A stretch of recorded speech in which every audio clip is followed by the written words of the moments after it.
Good morning, good afternoon. Welcome to everybody, and thank you so much for joining us. We have come to the time where we would like to start our webinar. There's still a few people joining, but I believe in the interest of time, it would be a good idea for us to get going. Welcome to this webinar, which is on promoting ICS for reaching NDC targets, jointly organized by the African Climate Action Partnership, by GIZ, by the Republic of Kenya, the Republic of Senegal, and a lot of our other partners, EnDev as well, and the Green Climate Fund as well. Welcome to you all. We have budgeted about 1.5 hours for this webinar, and it's our sincere hope that you will be with us for the entire time, and we look forward to having rich discussions going forward. Before I proceed any further, I would just like to talk to us about the interpretation. The English interpretation, for English interpretation, you will see at the bottom of your screen a button that says interpretation. And when you press onto that icon, there'll be a pop-up message saying that a new translation is available and should appear on your menu. And you should be able to click on that. If you are an English speaker, and you click on English, then it will remain in the original language. If you are a French speaker, you will click on French and you should be able to receive simultaneous interpretation throughout the webinar. We shall have a moment where we will have breakout groups. We shall give further instructions because we will also be availing interpretation in at least one of the breakout groups, which shall remain in the main room. So we will give further instructions on that. If at any point during the webinar you encounter any problems with translation, we ask you to please indicate that in the chat, and we should be able to pick up on that and resolve it as soon as possible. Before I carry on any further, I think I need to introduce myself. My name is Josh Ogada, and I am the Secretariat Lead for the African Climate Action Partnership.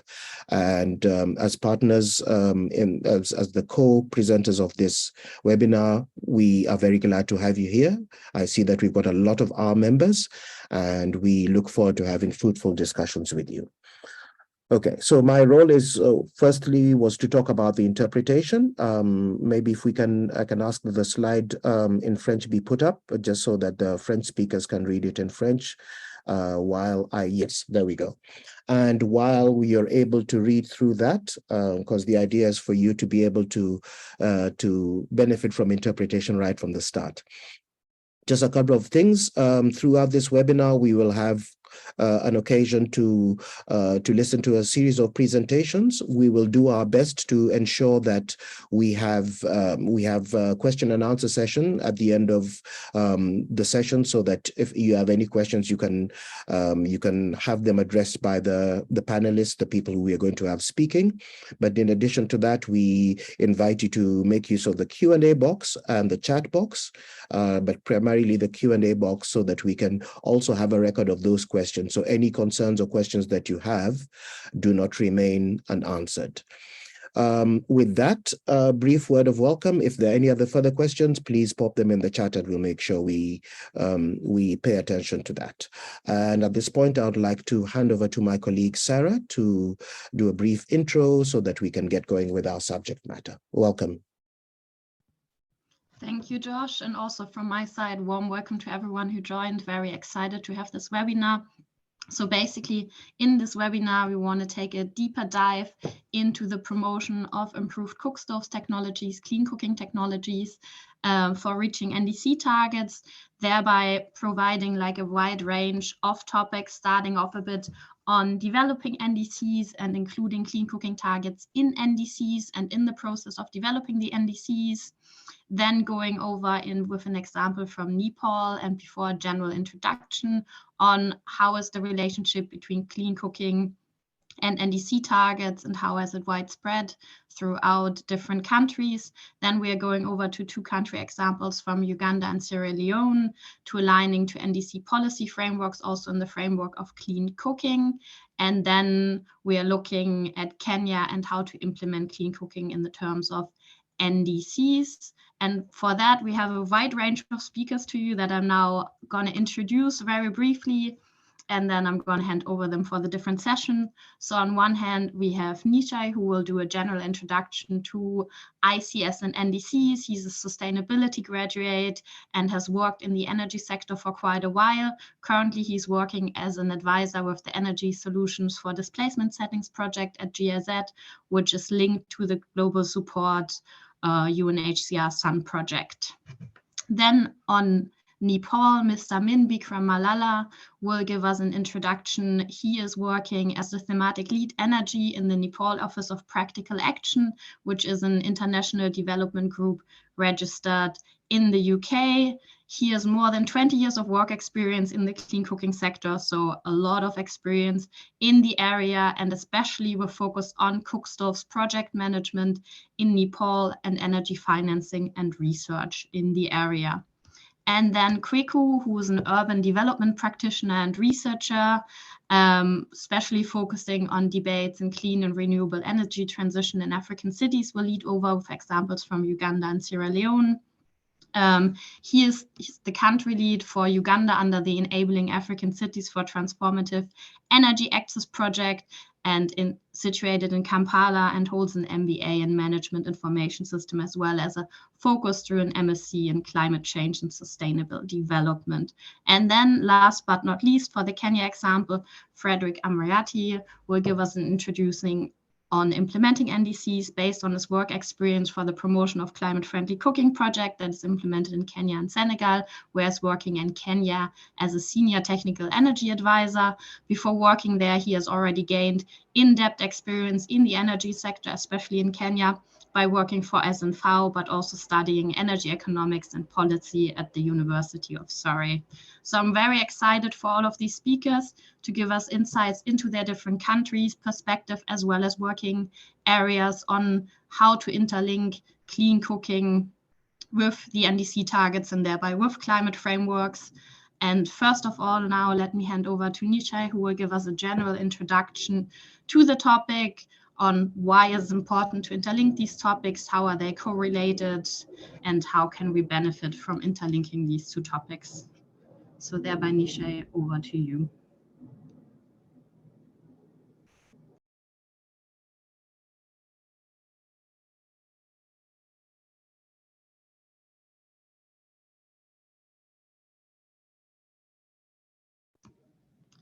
So far, we cannot hear you. Jamie, can you maybe unmute Nishai?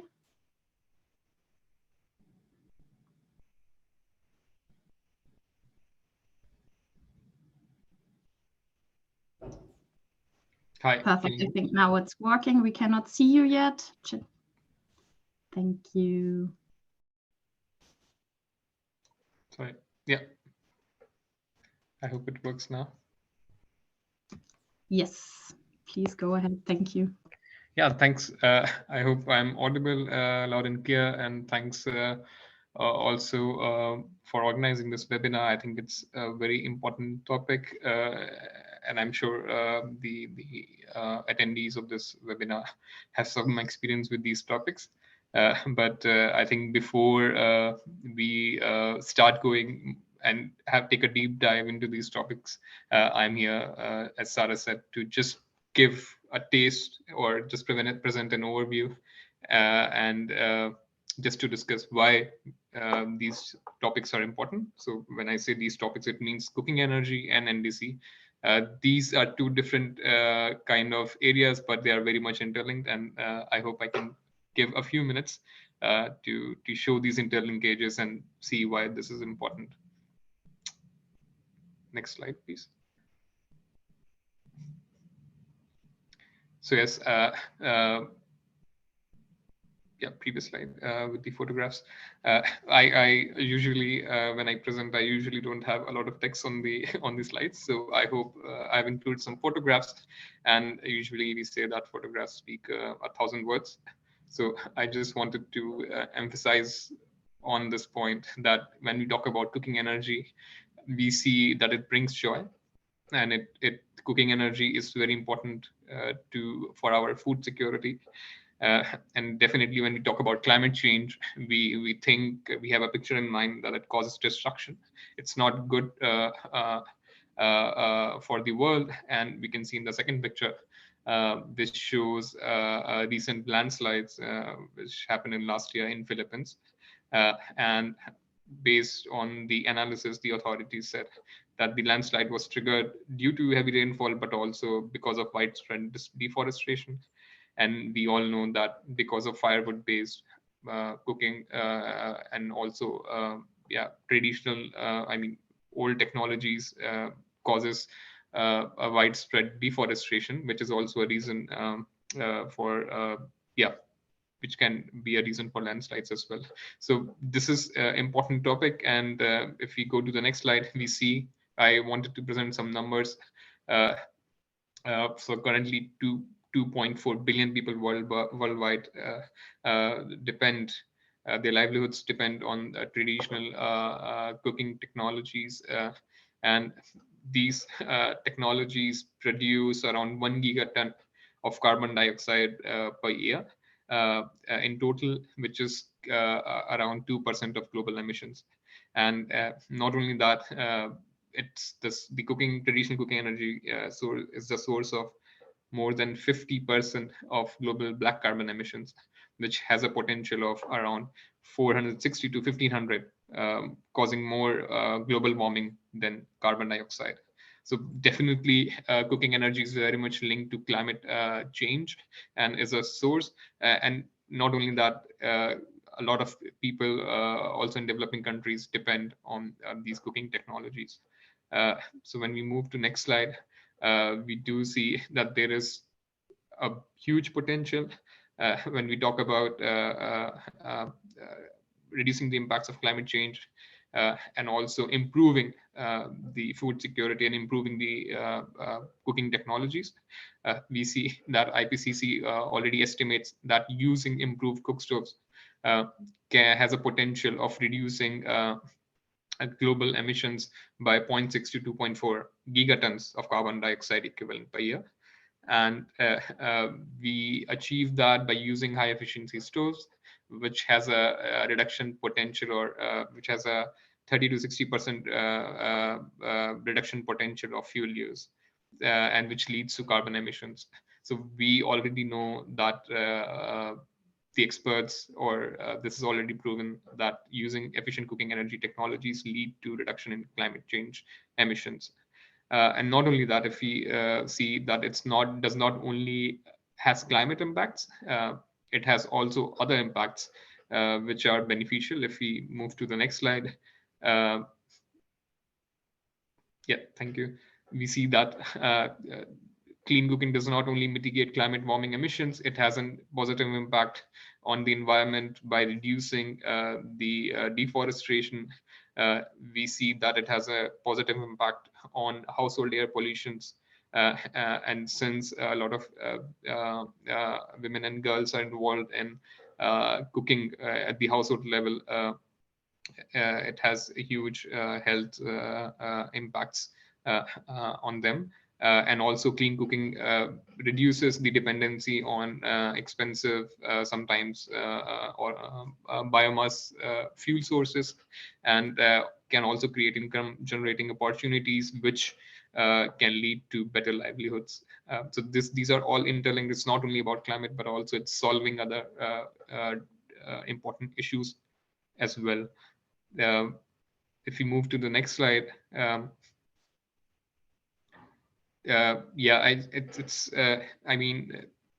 When we talk about clean cooking and climate policy, if you see these two maps and maybe not read the labels, we can still see the labels. But if we see the two maps and also focus on different countries, we can see that a lot of countries, they don't have they are colored light in the left hand side, and there are few countries which are orange colored on the right hand side. And we can still maybe if we think a bit, we can still see a pattern here, especially if we focus on the sub-Saharan African countries. We see that, and if we also read the label now, that we see the clean cooking access rate, especially for the sub-Saharan African countries, is on the lower side, light colored. But also if we see on the right hand side, we can see that a lot of these countries have cooking energy, clean cooking integrated into their NDCs. And one map is from the World Bank, another is from Clean Cooking Alliance, and two different sources, but we can see that the emphasis on this topic is already there. We can infer from these two maps that not only clean cooking is given a priority, but also it's been given priority through the NDCs, which shows that the provision of clean cooking and technologies and the implementation of climate policies, they both are very much interconnected. So this is the fact we see here. This is something which is already there, and the work is already going on. And in the coming slides, when the other speakers will speak, we'll definitely present some details, insights into the work in these countries. But as of now, it's already good to know that the emphasis and the focus is already there. And the implementation part is one which we are currently focusing on. If we move to the next slide, yeah, I mean, I can also ask Sarah to basically come in here, but we see that there are already methodologies developed to evaluate climate impacts using cooking energy technologies, and also how to better integrate these technologies into the climate policies, the NDCs. And discussions are also going on at the international level, and it influences these policies. Maybe Sarah, if you want to add something, yeah. Yeah, maybe just a quick one. As you can see, there are already like established methodologies, for example, the AMSG methodology in terms of the UNFCCC. There's also different methodology by gold standard. And I think also with an increase of the VCM market, more and more different methodologies are developed. But also due to this increase of the VCM market, as well as the new update on Article 6 and the process on also developing a supervisory board in terms of the Article 6 process in the Paris Agreement, the methodologies are currently updated and under revision. The newest one was the FNRB factor, which basically more conservative numbers were now recommended, for example, for FNRB using an FNRB of 30 instead of before of 80. And with that, I hand back to you. Yeah, I mean, we can go into detail as much as we want, but the overall point is that we don't have to start from scratch. There already work has been done at the international level. There are already knowledge resources that are available. On our side, we have to discuss and link these two topics, and maybe this could help us in implementing these activities and as well as designing them. So if we move to the next slide, I want to conclude maybe the key takeaways from this small overview of the topic. I think we know that, I mean, we will have speakers speak in detail on these topics, but it's still good to have an overview. And we discussed that cooking using clean cooking technologies has already a lot of potential, not only in climate mitigation, but we see also on other sectors, especially health and air pollution. We see the methodologies are already developed to evaluate the impacts of such using of such new technologies. We see it has NDCs. NDCs can be designed as a tool to design and implement clean cooking technologies. It has the work has been already going on, and it can go on, and it will in the future develop further. I mean, it certainly comes with challenges. And when I also discuss policy topics with my colleagues, I always say that when we talk about policies, still it requires a lot of stakeholder engagement. It requires a lot of organizations, people to come together and design something. It's a huge task, but still it's not as tricky, or it's still relatively easier than the implementation part, because implementation has its own challenges, as we will see later. And the challenges could be developing a monitoring and verification system for setting up of these targets and also monitor them later.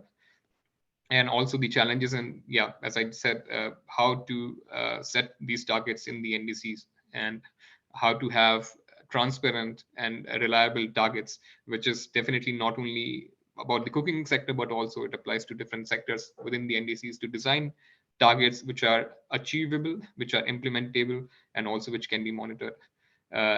We see that a lot of countries still don't have NDC implementation plans, but I think the work is still going on with partnership, including the NDC partnership, who is working on it. And also we as within GIZ, we are also focused on this topic, and we also work on different knowledge products. And we are currently working on a climate finance and clean cooking product, because finance is definitely a challenge, but how to link these two things and how to design certain projects to access climate finance, which is a huge topic and has huge potential. I hope I'm able to give a brief overview on this. Happy to have questions, but I will then invite the other country speakers for the presentation. Thanks.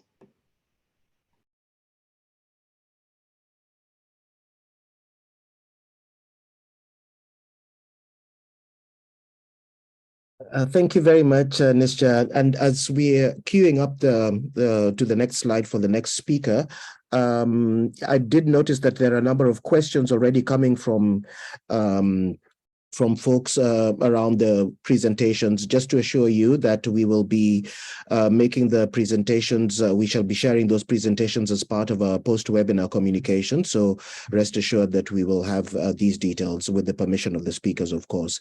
The other thing that I want to point out, just because a lot of people have joined new, that you will see in the chat, there's instructions as to how to access the interpretation. So please take a look at that. That will be shared periodically as people join.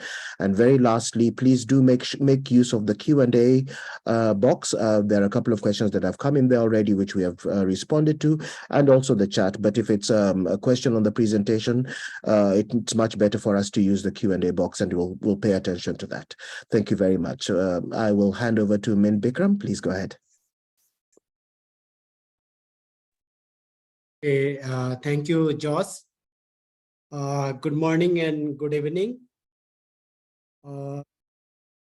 Here I want to present the case of Nepal, what practical action and EnDev contributed to develop NDC and implement it.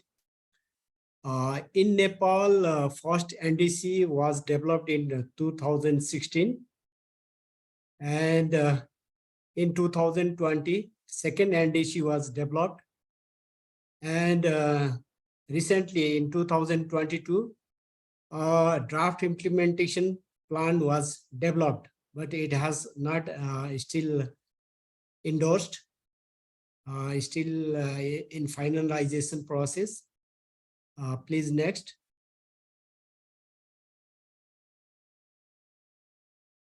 Next slide, please. The current NDC has a very clear quantifiable target for residential cooking. The aim is to reduce LPG use and traditional biomass cooking stove use by promoting electric cooking, improved biomass cooking stove, and biogas. The aim is to promote electric cooking in 25% household. In Nepal, there is a 6.6 million household. 25% means around 1.7 million household. It is a quite large and ambitious target. And the NDC aim to install 5,000 improved cooking stoves, biomass cooking stove in rural areas, and also install 2,000 household biogas and 5,000 large-scale biogas plants. The aim is to reduce the carbon emission by 11% compared to business as usual case by 2025, and reduce the carbon emission by 23% by 2030. That is the main aim of the NDC. Next slide, please.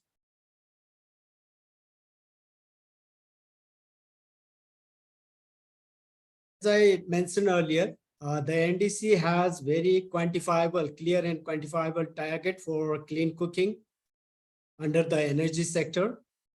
It is very much well aligned with the government of Nepal 15th year plan, relevant sectoral policies and strategies, climate change policies, and other national and international commitments.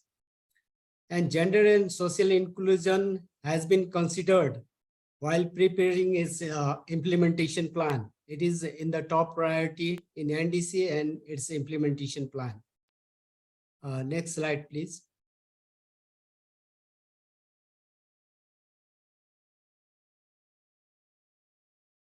Next slide.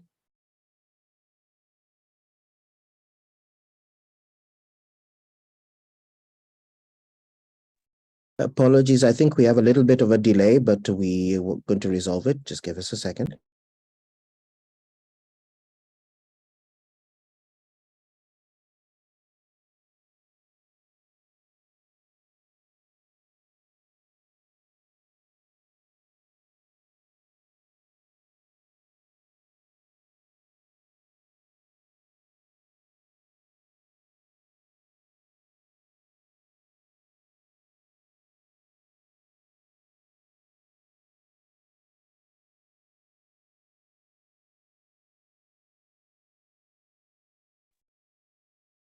My apologies, we are dealing with a bit of connectivity instability in Cape Town.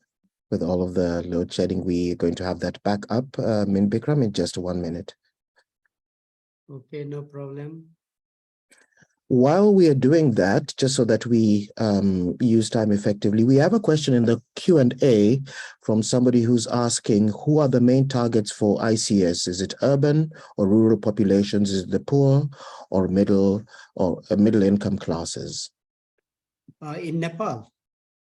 Yes, I suppose Min Bikram, since I think Okay. it came during your presentation. Okay. Touch on that. In Nepal, it is targeted for poor household from rural areas. In urban areas, already LPG use is quite high, and government, the aim of government is to replace LPG use by electric cooking. The biomass ICS is targeted to rural poor household.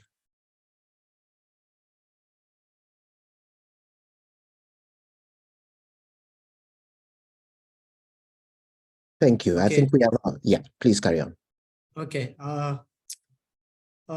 To develop the NDC, practical action and EnDev, we played a key role. We have been in a clean cooking solution promotion for more than 20 years. And we did advocacy through different networks. We supported to form Indoor Air Pollution and Health Forum in 2004, quite long time back. In 2013, we formed Nepal Alliance for Clean Cooking, and we started a national campaign, Clean Cooking Solution for All by 2017. And in 2019, we started National Electric Cooking Campaign. National Electric Cooking Campaign in 2000, back please, back slide. Just one slide back. Still I am continuing. Okay. National Electric Cooking Campaign was started in 2019. With that campaign, we advocated for including electric cooking in NDC. And we submitted a list of suggestions to NDC development process to the government. And we participated different consultation and provided inputs. Please, next slide.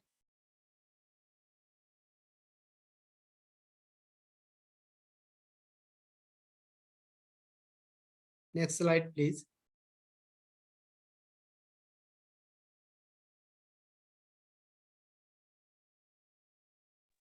We have a slight delay on our side, but it should be changing shortly.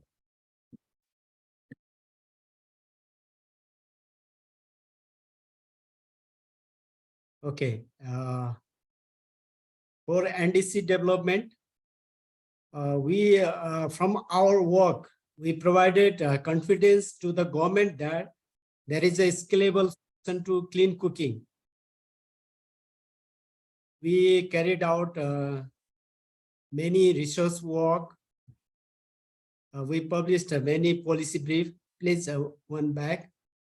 And one of the notable study we carried out in 2019, that was on institutional and market readiness of electric cooking in Nepal. And that was referred in second NDC to include electric cooking. One of the study team member was hired as a consultant to NDC development also. And with the EnDev program, we implemented a project on reserve-based financing for improved cookstove market development in Nepal. That project benefited more than 52,000 households with higher tier biomass cookstove and electric cookstove. That was also helpful and proved to the government that the target, we can take a higher target, ambitious target also. Please, next slide.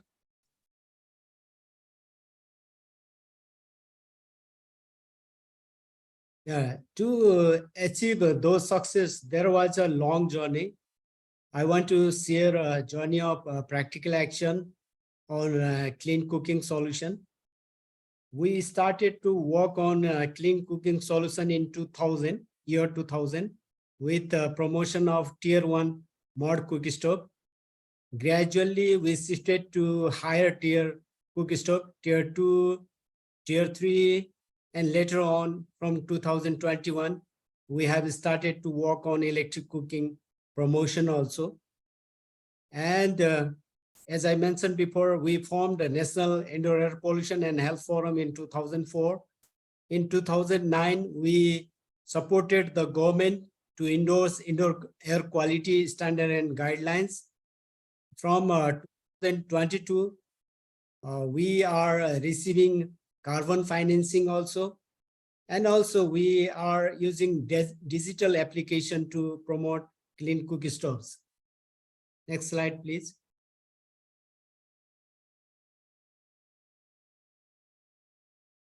Currently, we are implementing various projects that is supporting to implement the NDC to achieve the target of NDC.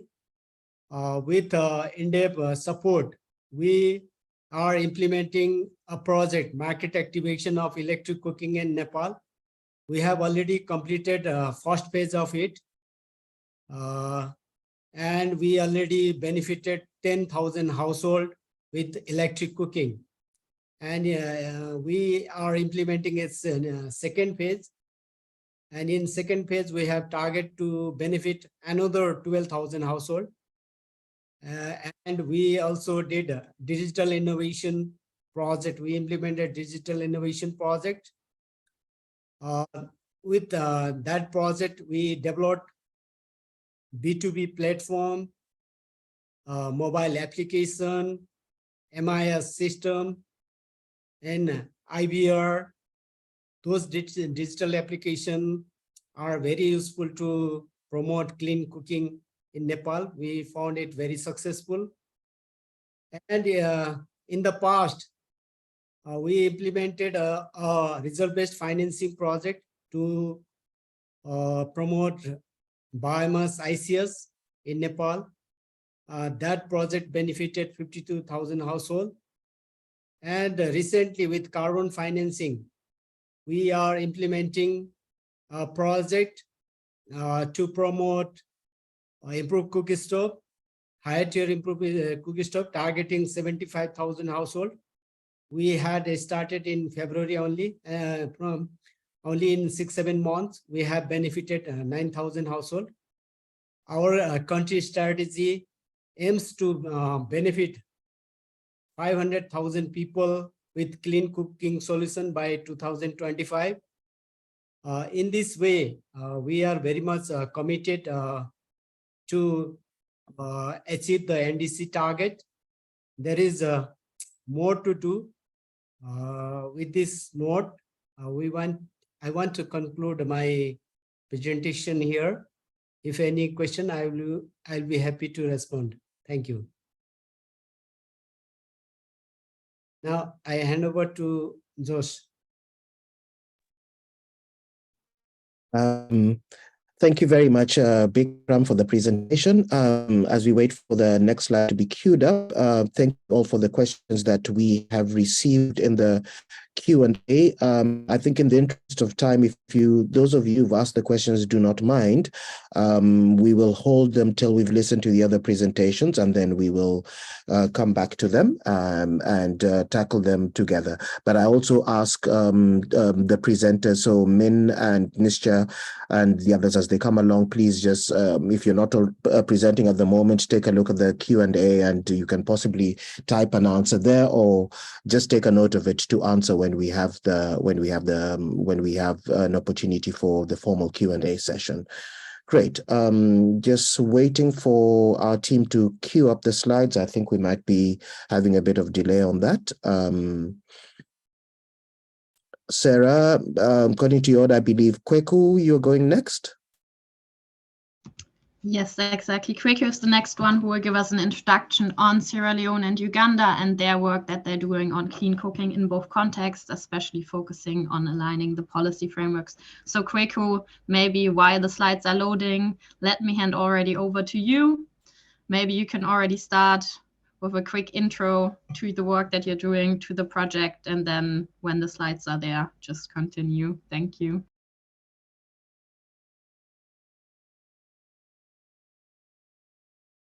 You are still muted. We cannot hear you. Hello? Yes, Can you hear me now? Yeah, perfect. Yeah. All right. Thank you. Thank you, Sarah. And thank you, Josh. And thanks all the earlier presenters for making my work a bit easy for me. So I am Kweku Korant, and I'm speaking from Italy, Africa, here in Cape Town. And I'm actually going to present the work we've been doing on the EnACT project. EnACT simply stands for Enabling African Cities for Transformative Energy Access. The project is actually funded by the UK aid, that's FCDO. And we have a number of partners that are also helping us in terms of delivering the project on the ground. So the project is actually situated in 2 African cities. Maybe you can call them low-tier energy African cities. That's in Kampala in Uganda and Freetown in Sierra Leone. We are not even looking at the city structure landscape per se, but we are even looking at informal settlements in each of these cities. So our solutions that we are actually presenting, our engagements that we are actually having, are actually designed from both national level, subnational, and to community-based level kind of engagement to be able to deliver the solutions that we are actually looking for. So let me check, is the slides up or still waiting for the slides to queue? So basically that is a little overview, and I think I will give a short overview of ICLEI Africa. ICLEI Africa is an organization that actually is driving sustainable or advocating for sustainability programs with subnational organizations. And the reason why we focus on cities is the fact that the world we live in today is becoming more urbanized than rural. Rural settlements are usually more migrating into cities. And what that means is that it comes with all the challenges with regards to access and infrastructure, and has its own environmental pushbacks. When you have an increase in population in a particular settlement, the resources often get used up, and it has pushbacks on emission, it has pushbacks on environment and other socioeconomic outcomes that actually emerge from those kind of engagements within cities. Hence, ICLEI actually focuses on trying to work with cities, work with city administrators and city officials to explore ways of actually making cities much more livable in a lot of African African cities that we're actually working in. So in ICLEI, we work in almost about 450 African cities, covering almost all the 53 countries that we work in. And our focus areas have been on, or what we call our pathways for development. So low emission development. We also look at nature-based development pathways, equitable people-centered development pathways. We also look at resilient development pathways and secular development pathways. So these are kind of 5 pathways within which our environmental advocacy is actually premised on. So today's presentation is going to look at how our project, as I introduced earlier, aligns with the implementation or trying to realize the goals of the NDCs for Freetown, specifically looking at Sierra Leone and Uganda. And the goal here is not necessarily trying to answer the core, but how are we contributing to the commitment of the countries in fulfilling their NDC requirements as spelled out, or their targets set out in their NDCs. Next slide, please.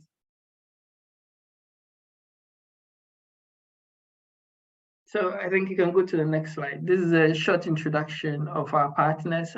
These are the countries. So ICLEI Africa has been around for the past 30 years. It was established in 1990. We have regional footprints across the globe. We have ICLEI Asia, ICLEI Europe, ICLEI North America and South America. And we are based here in ICLEI Africa in Cape Town. And as I alluded to earlier on, we work with the 5 pathways: low emission development, nature-based development, equitable people-centered, resilient development pathways, and secular development pathways. Next slide. So the ENAC project, as I earlier indicated, we have a number of partners, and our city partners are Freetown City Council, and in Kampala, we do have the Kampala Capital City Authority, KCCA. Our funders, FCDO, under the T program, supporting our program. Our project is also managed by Carbon Trust, and ICLEI is the leading partner. And we are implementing the project in the African cities with Energy for Impact and Mercy Corps. Next slide. So what is the project about, basically? So what we wanted to do, I mean, it's the FCDO funded the project, and the goal here is to create suitable conditions for local governments to be able to implement this particular kind of improve on energy access. We didn't even go into the various cities trying to introduce clean cooking technologies or solution. Our goal was to actually improve energy access. However, the requirements and the expectations and the engagement and the co-designing process emerged that the cities actually wanted to focus more on clean cooking. And the goal here is also not to just approach the project as a typical donor-funded project, but we wanted to make sure that we build private sector capacity at the same time building public sector capacity on clean cooking. And as you know, clean cooking capacity in a lot of countries is quite limited.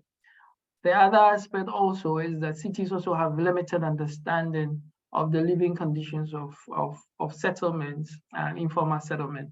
I wanted to use the project as an opportunity for cities to also get a better understanding of the emerging informal settlements that are actually coming through their various cities.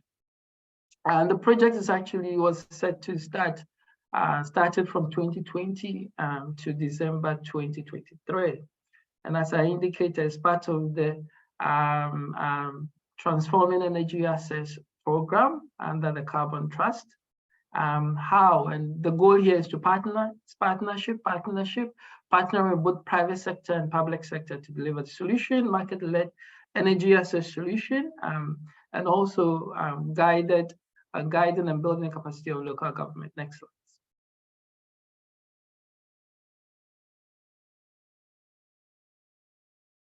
So the status quo of clean cooking, I think previous speaker did some work on that.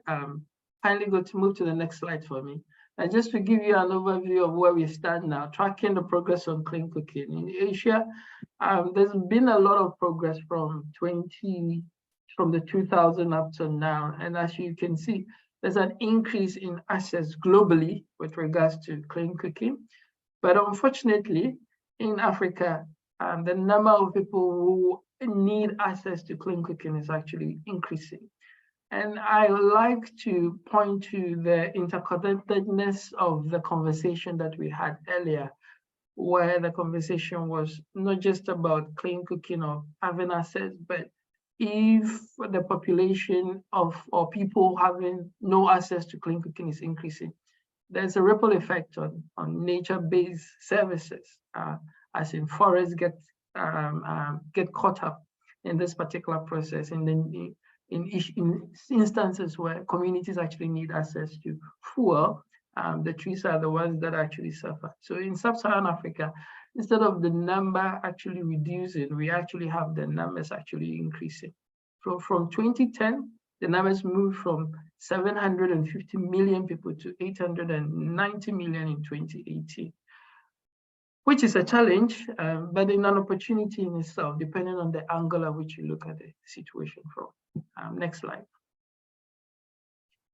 So again, in terms of, I guess maybe when I get to my, breaking down the global clean cooking deficits, and as I said, looking at the trends from the 2000s, and we had only just in sub-Saharan Africa, represented by the orange area, we only had 19% of the population in sub-Saharan Africa without clean cooking access.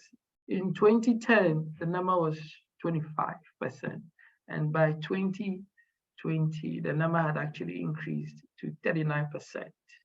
So this is the challenge that we are actually confronting in the region at the moment. Next slide. Population growth. So the population of the continent is also increasing, means that there's a need for access. And it's evident, almost all cities, all countries in Africa is actually becoming more urbanized. Looking at the percentage of urbanization from 2010 to 2021, it's not a number that is diminishing, it's a number that is actually increasing. It mirrors the same number of people without access from 2010 to 2015 to 2021. The number and the population of people without access seems to also be increasing. And this mirrors exactly what we have. However, the population without electricity within this frame of time from 2010, 2015 to 2021 has stayed virtually the same. What then it means is that there's limited infrastructure in terms of investing in alternative, in terms of investment in electricity to improve more access to the population. So there are a lot of indicators that this particular slide actually shows. Next slide. All right, so in terms of the global picture, I would want to zoom into the countries that I'm working in. So in Sierra Leone, the population is 8 million, and in Uganda, the population is 4 million. Access rate in Uganda is 0.8%. And in Sierra Leone, access rate is 1.0% in terms of access rate of population with cooking services, with clean cooking services. So these are the highlighted areas. So we barely have 1% of the population with access to clean cooking. And that was the reason why our project was quite keen on trying to use these two countries for the implementation of the project. Next slide. So Sierra Leone in Ghana, Sierra Leone and Uganda, the geographical locations for the benefit of those who possibly might not know where Sierra Leone is. Sierra Leone is in West Africa, and Uganda is found in East Africa. Proximity to the coast possibly may also have contributed to the improved access to clean cooking, because when you are closer to the coast, what it means is that access to LPG, for example, is much more accessible compared to Uganda that had 0.8% of access to clean cooking, which means that either LPG access, for example, is too expensive due to the transportation from the coast all the way into the landlocked location of Uganda. This could be one of the factors, but not necessarily. So in both countries, in 2021, it's projected to be roughly around 1% and still stagnant. Electricity access rate in Uganda is 45%. Meanwhile, in Sierra Leone, it stands at 21%. Both of these countries actually depend heavily on biomass for cooking. If depending on biomass for cooking, what then it means is that the forest is actually going to be caught in the crossfire of households wanting energy to cook. Next slide. So a cursory glance here kind of gives you a breakdown of the energy access scenario, particularly in Sierra Leone. The reason why we have a bit more data on Sierra Leone is because we've done a bit much more detailed work in Sierra Leone to be able to have disaggregated data to show. So roughly, majority of the population in Sierra Leone rely on firewood, which is 72% of cooking services, charcoal 27%, LPG 0.9%, animal waste and biogas 0.2%. Primary reliance on fuel and other technologies. So overall access rate is pretty low, even in urban areas is significantly low, 1.2% access. And again, it has its own health implications in terms of pollution and all that, which I think our earlier presenter highlighted, which I think I will go into details in my subsequent slide. Next. So this is a glimpse of the socioeconomic and environmental impact of traditional inefficient cooking solutions. These are the pushback, these are the statistics from the IEA, from the CCA, from the World Health Organization. It's a moment for us to kind of reflect on the implications. For almost about 490,000 people die per year from globally from respiratory related, almost about 0.2 trillion per year from environmental related conditions. These statistics are stuck. These are avoidable based on the right interventions for these countries and trying to highlight the need to actually transition to cleaner energy. So what I'm only trying to point here is that the issue of trying to align clean cooking solutions to country policies is approached from multiple angles, from the health dimension, from the economic dimension, from the social dimension, and also from the emission and the global dimension. So each of these approaches have also brought on board different programs and compacts that governments have actually signed on and are riding the waves to try and see how they can actually mitigate the impacts of some of these negative impacts of traditional inefficient cooking in their various countries. Next slide. So a sample outlook of energy cooking for cooking in Africa. And as you can see, I would want you to take a very close look at electricity for cooking, which is presumed to be the cleanest form of cooking globally. So even globally, you could see that the entire global population for cooking with electricity is just 8% globally. The green part is gas, and we know gas actually also it's an emitter. It has its own GHG emission component to it. But 49%, almost 50% of the global population actually uses gas for cooking. In Ghana, for example, 28% of the population actually use gas. Just a small fraction of that population cook with electricity. And 39% use biomass for cooking and 30% for charcoal. So as you can see, the charcoal number is actually not that insignificant, but then that also goes into the felling of trees and deforestation, which has its own negative impact and positive feedback on the climate. Yeah, next slide, please. So Sierra Leone's government, again, as I indicated earlier on, had a number of compacts with global partners. I remember the clean energy, universal access for clean energy solutions by 2030, signed on to the SDG 7 to improve energy access. It's a signatory to the Paris Agreement. Those are like the global compacts that the government have actually had. But within its own borders, it has its own National Renewable Energy Policy reviewed in 2020, Energy Efficiency Policy, the National Clean Cooking Strategic Action Plan. By 2020, it's Integrated Resource Planning, National Electricity Roadmap, Clean Cooking and Off-Grid Solar Energy Strategy for Private Investment and Quality Control. So there are quite a number of initiatives that are on the ground to actually spare off and support clean cooking solutions.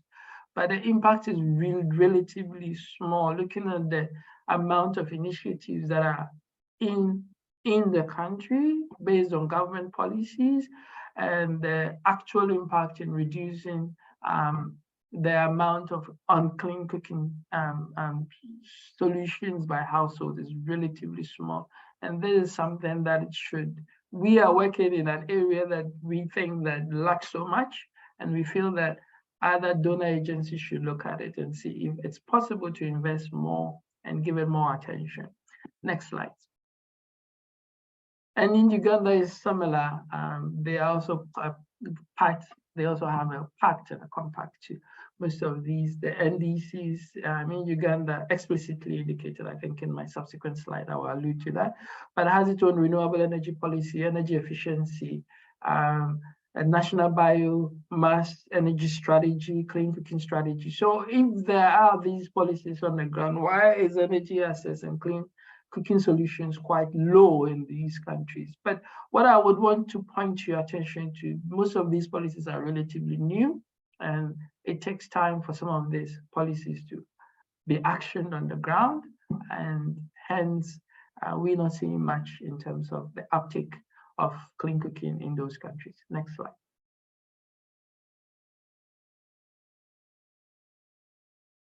Uganda's nationally determined contribution, Uganda has committed to undertake series of measures to reduce greenhouse gas emissions. Most importantly, promoting energy efficiency and use of sustainable biomass in residential sector. Again, these are the areas that we're also trying to support this particular intervention programs on, how to action policies with local governments to be able to implement some of these initiatives by the state. Uganda has also indicated an ambition to reduce the GHG from 22 to 24% in its new climate change plan. The total and absolute reduction of about 36.7 megatons from all the various active sectors, from agric to forestry to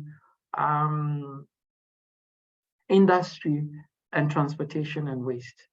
The government has also set a target of achieving the universal access by 2030, which is quite ambitious, universal access to electricity by 2030. That's increase its energy rate from 28 to 50%, and will come from 25% is hoped to come from renewable energy. In the renewable energy space, quite a number of African countries are doing quite well, as most of their base loads are hydro-based energy sources, which in itself is quite good in the long term. Next slide.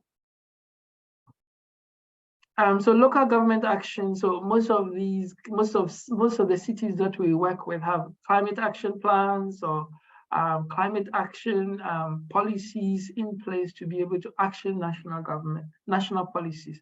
So most of these action plans, the climate change action plan, climate action strategies that these cities have actually enacted are strategies that they draw from their strategic plans from the national level, and try to see how they can action those strategies at the local government level. What then that means is that actioning most of these policies would have to draw in inspiration or draw in linkages from NDCs, linkages with other national pacts that the government has actually signed on to. And we, as advocates of environmental and climate change and sustainability programs, are busy supporting most of these cities to actually realize those goals. And clean cooking is one of the avenues that we want to help cities to build capacities on to support their national strategies in meeting the goals outlined within their commitment within the NDCs. Next slide. So how ENACT, so ENACT as a project, we are supporting almost about 3,000 households in the 2 countries that we are working in. In total, every year, if we are able to deliver all the solutions as outlined within our proposal, we will be able to save almost about 1,095 tons of CO2 per year. That can be translated into more like how many trees? Almost 10,000 trees per year based on emissions. We are building the capacity of local governments, building sustainable relationship and partnership with the private sector and public sector to support in this, quite supporting local institutions, working with community-based organizations, living in informal settlements to actually action some of this. Next slide. And I have just 1 minute.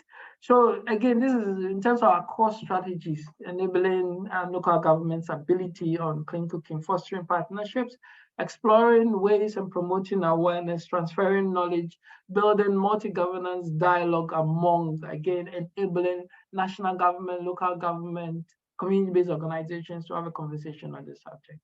Next slide. And I want to leave you on a more positive light. So these are about 22 African countries that are doing very well in terms of renewable energy initiatives. Again, if you look at the core, Central African Republic has almost about 96.3% of its electricity generation from hydro. You have similar, DRC Congo, Eswatini almost has 99%. So these are kind of interesting statistics that we can actually kind of draw inspiration from to suggest that other African countries are doing it in terms of leading on the clean or renewable energy transition by investing a lot more into hydro. Kenya, for example, thermal, almost about 46% of its electricity generation is from thermal. 21 of the African countries using hydro as a primary source. And I think it offers a quite inspiring opportunity for us to see it's possible to actually transition our clean energy, our cooking, our dirty, our unclean or traditional clean cooking solutions to much more cleaner alternatives. Thank you very much. Thank you so much, Kweku. Sorry we had to rush you, especially since you have the disadvantage of waiting for the slides a little bit, but time is moving along. Thank you very much for getting so much into a short period of time. Now, over to you, Frederick, to give us your presentation on implementing NDCs in Kenya. I do apologize in advance. You have got very little time. So if you can get through your presentation in less than 10 minutes, that would be fantastic, because then we'll have a little time for our breakout groups to have a bit of discussion amongst the participants. So over to you, Frederick.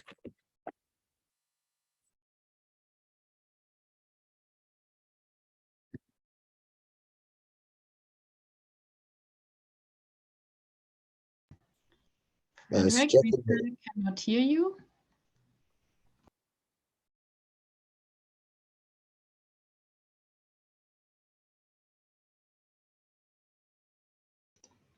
Fred wants to unmute. He's muted. Okay. Let me. All right, that's Josh. That now works. I was trying to unmute myself. I realized I wasn't.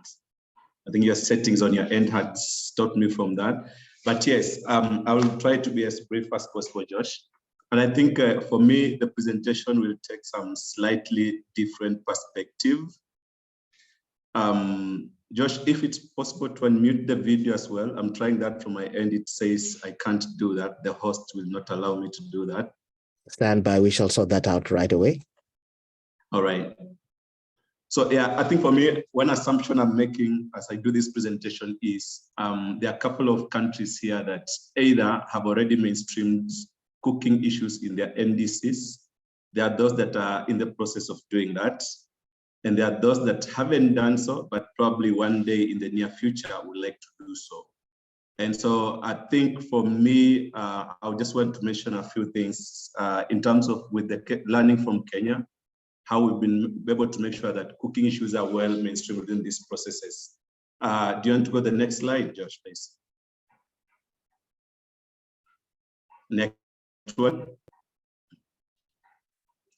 So again, I won't go through all this. I think most of us on the call will be aware of all the issues around the UNFCCC frameworks and the Paris Agreement. So Josh, please, you can skip this. Yeah, so for the case of Kenya, I think a couple of things come into mind. And Kenya, like most other countries in sub-Saharan Africa, have this long-term ambition towards net zero by 2050. And for us, we look at this as a document or the strategy that's guiding us towards decarbonizing our key economic sectors in pursuit of net zero economy. And a lot of things are drawn from this that define other things. Just from this again, we have the Kenya NDC, which sets out some of our commitments as a country. And we know the first one was submitted in 2016, where we committed to reduce emissions by 30%, which was then updated in 2020, where we increased our commitment from 30% to 32% against the business usual scenario. Just to mention for most of the countries here, when talking about cooking issues, as you think through how do you get this, including some of the frameworks in your countries, during the design or development of this process, like the NDCs, it's always good to find a way to be at the table as this is discussed. And one way when doing the what we call either the mitigation or adaptation technical analysis, this is where always the starting point, and issues around cooking always arise at this point. And this was very clear for the Kenyan case, where if you look at our NDC, which was submitted in 2020, there was a clear provision on the cooking sector contribution towards these commitments. But again, just beyond the NDC itself, how do we operationalize this? Thinking through the National Climate Change Action Plans, really documents that come in to now see to it that the commitments set out in the NDCs are realized. This becomes another good option for us to really come in and provide our input. And for Kenya case, as we move to the next slide, we are doing the final review, the third review of the National Climate Change Action Plan, and is to be concluded by September this year. And again, I come back to the same thing. How do we set the case for ICS contribution for countries' NDCs? So again, I'm repeating the same thing. Find ways of having it as part of the National Climate Change Action Plans, which takes into account key interventions. These interventions, cooking interventions, should be part and parcel of this. And beyond the National Climate Change Action Plans, most countries, and like the case of Kenya, we have what we call the sector plans or sector documents. In Kenya, we have one main one, the medium-term plan, we call it 4, which outlines some of the relevant interventions that are really ongoing, that contribute directly to the NDC's commitments, and again, getting cooking issues included here becomes a major advantage for us. For every country, we have 2 main subsectors, I would say for now. We have the electricity or the power sector, and then the cooking side. In Kenya, we have the LCPDP, the Least Cost Development Plan, which governs most of the issues in the power sector. And then for the cooking side, we have the cooking strategies, which in a Kenya case, we're now developing this. But for those that do not have the cooking sector strategies, the other documents that can come into play at this point. For example, the energy compacts, a good number of us did that some time back. There are other national strategies that really come in, where we make sure that cooking issues can easily be articulated And by virtue of being articulated in these documents, they end up at the end of the day being part of what contributes the NDC commitments. Next slide, please, Josh. Yeah, and then now narrowing down to Kenya, as we were updating the NDC targets in 2020, the energy sector is just but one of the main contributor to greenhouse gas emissions. And so it's recognized as a key sector for focus towards mitigation. And if you look at, well, a couple of areas are focused on. So we have the energy supply side and the energy demand side. The cooking issues are mostly addressed from the energy demand side, and we have a clear target on adaptation, distribution, and use of about 4.5 million efficient biomass stoves, and that's between 2020 and 2030. So during the technical analysis on mitigation adaptation issues, cooking issues are well articulated. We are well articulated in our case, and you realize it's expressly mentioned that we have a target of about 4.5 million improved stoves by 2030, disseminated and used at households or within institutions. Next slide. And so I think the next slide focuses more on the targets. If you look well within our targets, we have very clear numbers that really need to come out. You look at the year, and for us, we talk about biomass stoves, focusing both on charcoal and firewood stoves. And by 2030, the numbers are well outlined there, 4.5 million. So basically, we are well anchored within some of the national frameworks. And for me, this is a message maybe I'm passing across this afternoon. Anything on cooking, clean cooking in general, be it on biomass stoves, cooking with electricity, cooking with bioethanol, or any other fuel, we highly recommend from where we sit and from our experience that we get these numbers well anchored within some of the existing national frameworks. Next slide, please. And now, yeah, as we talk about the targets we have at national level, I'm happy to talk about the project we are directly implementing. The design of this project was anchored, or rather seeks to contribute to the national targets I've already alluded to in the previous slide of 4.5 million. And the GCF project, as we famously call it, Promotion of Climate-Friendly Cooking in Kenya and in Senegal, seeks to transform the cooking sector in Kenya from one that depends so much on aid to one that is able to sustain itself from a market-based development perspective. But of course, the biggest goal ultimately is to contribute towards achievement of the Kenya's NDCs targets already mentioned earlier. The biggest focus for us is strengthening the ICS supply and delivery chain, and we have focusing on three main components. We are looking at the manufacturers of improved biomass stoves within the country who operate on an informal basis. The goal is to try and enhance their capacity by doing what we call professionalizing them to produce stoves at a much larger scale, more quality assured, and to meet the demand that exists within the market at the moment. But just beyond that, we realize that production of these solutions is not the only one. So as part of output 2 is to build the distribution chain for these solutions from the production side all the way to end user at the households. But again, you realize the biggest challenge, or among the challenges cited by entrepreneurs in this space, one of them is issue of access to finance, which we're also focusing on by supporting them to get to a point where they can access credit from some of these financing institutions. But again, beyond that, we're focusing a lot on consumer demand and the market environment in Kenya. We have more elaborate awareness raising campaigns that we're doing within the country on why it's important for consumers, households, or individuals to adopt more improved cooking solutions. And beyond that, as one cross-cutting issue, we're also focusing on the policy environment for the country. So how are our policies really fitting into this? And like I mentioned earlier, the development of the cooking sector strategy, the national cooking strategy in Kenya is part of what we are supporting as a project. Next slide, please.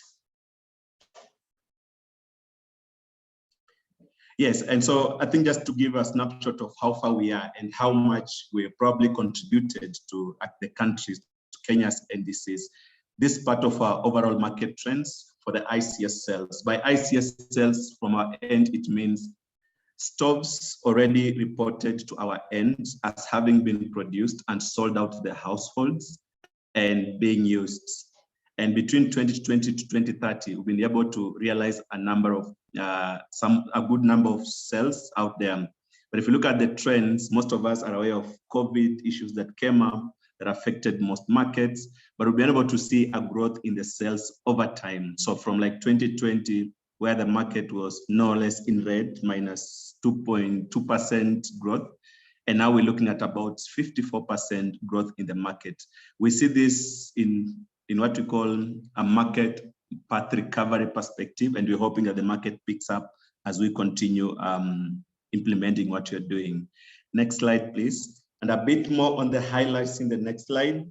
What are the key highlights of the project in Kenya? What we are saying is, as a result of packaging this intervention to reflect its contribution to the NDC's commitments for Kenya, we were able to get the funding to do this, and we look at it as the single biggest intervention at the moment in the country, focusing on provision of improved biomass cooking solutions. And the other key highlights at the moment is we've been able to get out up to about 660,000 ICS cells within the market. And what we are saying, more importantly, is these numbers contribute directly to the national NDC target of 4.5 million stoves by 2030.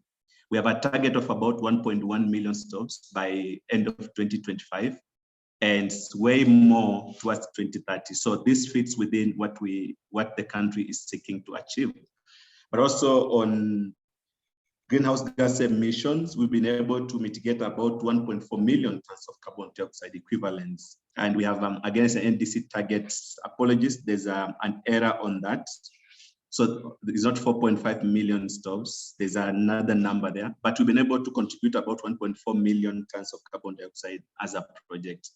But again, beyond that, we see that in terms of reporting, we are supporting the subsector in Kenya to develop what we are calling an NDC reporting tool, which will be used by the parent ministry to report all that is happening in the energy sector in NDC commitments. But also, I mentioned earlier, we are contributing actively to the review of the National Climate Change Action Plan, which is expected to indicate what interventions the country is doing towards realizing the NDC commitments. And this is where, again, cooking issues, we've made sure that cooking issues are well articulated within this document. Next slide. Yes, and thank you very much for listening. But I think as I close out and as Josh gives me the signal, this is what I would say. Cooking issues, as we keep talking about them around, say, globally, unless we find a way of anchoring them within the crucial national frameworks, be they the NDC commitments, and highlighting how clear they contribute to that, we'll continue talking about cooking and nobody will ever understand. But being able to demonstrate how this really plays a crucial role in contribution towards NDCs via the national climate change action plans that countries do, having the interventions included within the medium and long-term plans, for example, within the least cost plans, for example, within the existing national cooking sector strategies, we will really have a problem convincing anyone else of what cooking can do in the discussion of climate change. So please consider that for those who are looking to adopt or anchor cooking into the NDCs, and for those who are doing that, consider ensuring that cooking discussions are well brought out within the discussions. Thank you very much and enjoy the afternoon, but happy to respond to any question. Thank you, Frederick, for this insightful presentation. We were planning to do some breakout groups, but since now we are running short of time before, let's rather use the time for Q&A. So in case if you have any questions, feel free to step forward now, ask them. Also, if you maybe want to report from your country, from your experience, how are there ICS or clean cooking targets within your NDC, and how is the implementation going? We would be really grateful to also now hear a bit of your experience. So just let us know. Thank you. And indeed, Sarah, thank you for that. For the participants, you may have been all muted before, but you should be able to unmute your microphones now and ask a question. In the meantime, just to point out that we thank you to Min Bikram and Nisha as well for answering the questions that we had in the Q&A. We hope that Jin, as well as Martin, you feel your questions have been sufficiently answered, as well as that of Walter. But if there's any greater specification you would want to follow up questions, please go ahead and raise your hand and do that now.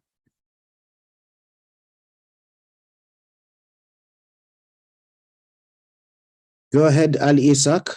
Please go ahead. You should be able to unmute yourself. Ali, are you there? Please unmute. Thank you very much, Your Excellency. This is Ali Mohammed, working with the ARC Africa. ARC is for non-governmental organization working in the Horn of Africa and as well as in Ethiopia. Currently now, we are also working with the USH, and we are a member of the African Climate Action Partnership. And we are glad to have the response and the acceptance of the climate summit in Nairobi that is hosted by African Climate Action Partnership. But on behalf of the organization, on behalf of my organization, I think my engineer, he was accompanied to the meeting, but he's not here. I will not apologize to Your Excellency. But the question we have is that on behalf of the ARC is that we are developing for a concept note for proposal for climate smart agriculture as well as energy project, which is going to work and going to help for the rural community who are now suffering lack of energy and climate perspective. So we want to partner with the climate action, African climate action, and propose for a project cooperation in Ethiopia. That was all about one. Thank you very much. Thank you very much, Ali. We're not able to hear you very clearly. If you are able to type that out in the chat, that will be fine. That would be great. But I'll also share the Secretariat email address so you could get in touch with us so we can follow up with you. Thank you very much for that. Martin, please go ahead. Thank you very much.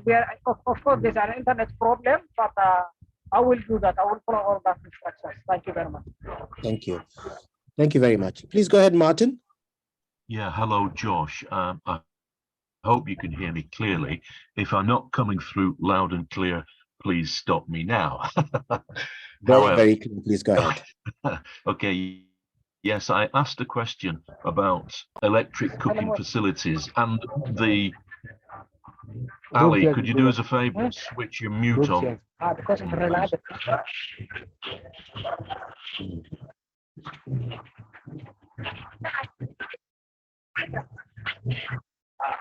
Ali, put yourself on mute.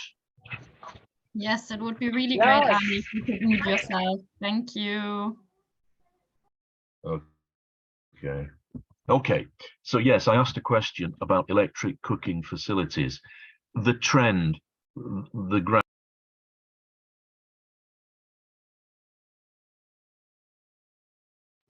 I think we just lost connection. He's just entering again. So yeah, there you are again. Feel free now to come in again. Sorry, I think you lost connection for a second. So yeah, I did. Thank you. Thanks for your patience.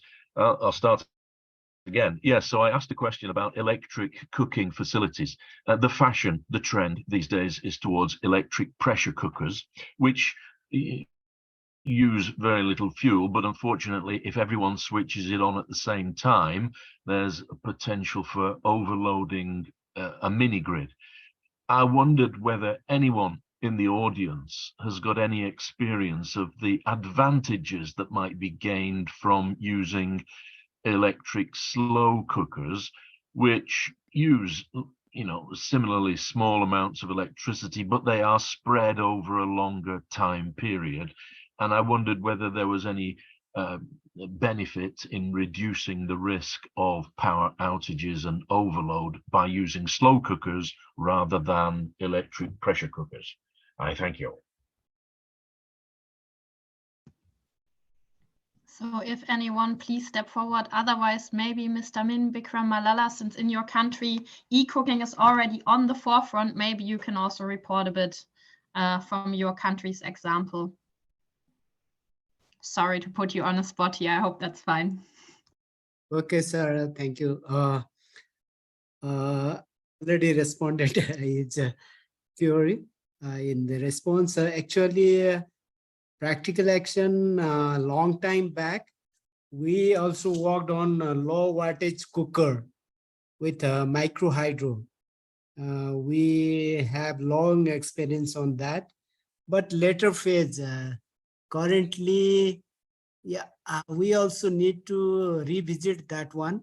Currently in our project, we have electric pressure cooker, infrared, and induction. In Nepal, nowadays induction is getting very popular, but he's very right that there is pressure to the local distribution infrastructure, mainly to the transformers. So we need to revisit the benefit of slow cookers, the low wattage cookers. That I also want to explore more. I think that will be a good option to promote electric cooking in remote locations. Yeah, thank you. Thank you. Anyone else wants to share? Otherwise, we will also share the contact details of the speaker via the mailing list. So then maybe Martin, I hope I'm spelling your name right. You can also get in touch with Mr. Min Bikram Malala. Then also Nishai, I see there's another question. Feel free to also come in or comment. Yeah, I mean, we have a bit of experience also in working in rural remote areas, also implementing cooking solutions. But anyways, as slow cookers, I don't have much experience, but we overall in the e-cooking sector, I think it's also not about the supply side, but also the user-centered design aspect, that we are producing cookstoves for the people, for the end consumers. And the question is how comfortable they feel on operating these, because at the end of the day, the overall implementation and the work of these solutions will depend on the acceptability, which is still low for overall e-cooking solutions. Affordability, this is also another factor which is very crucial, and unfortunately, yeah, the affordability is also very low, the capacity, especially rural and remote locations. So I think this affordability and user-centered design could be kept also in mind when we are implementing these kind of solutions. But yeah, happy to share more info on that. Thank you. Also, Frederick, I saw your hand was open. Now it's down again. You also want to contribute from the Kenya experience? But if not, also fine. Didn't want to put you on the spot here.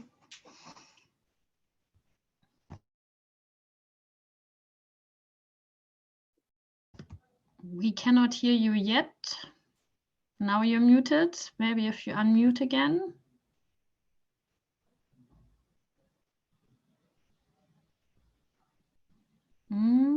So, yes, no, I just need to...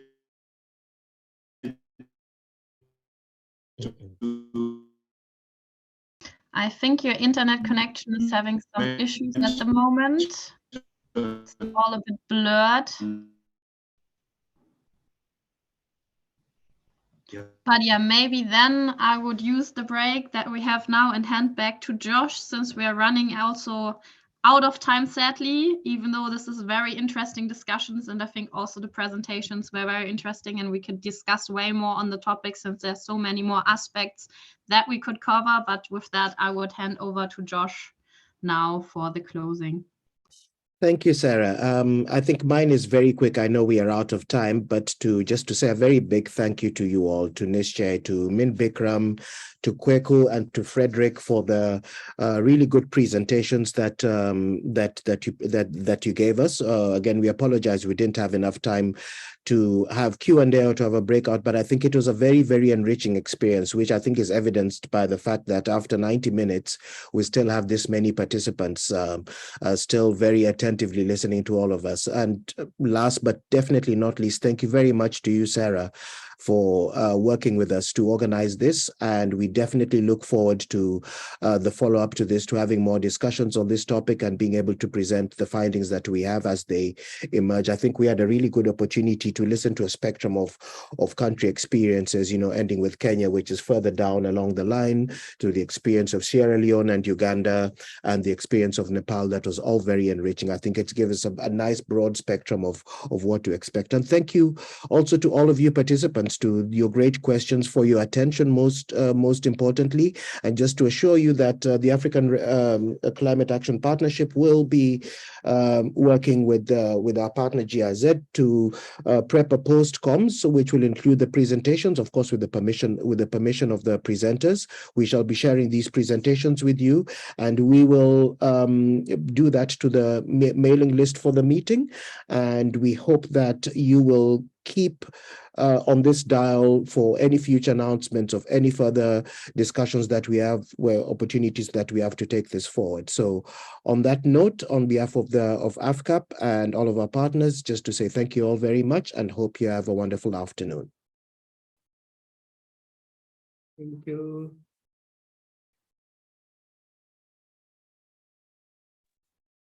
Thanks. Thank you. Thank you, everybody. Thank you. Bye. Bye-bye. Thank you. Merci Thank beaucoup. you. Bonne Bye. journée. Bye-bye.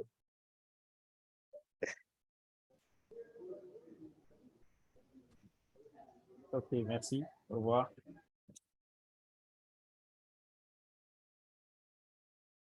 Bye-bye. Merci. J'interviendrai une Merci. prochaine fois. Merci, à la prochaine. Merci.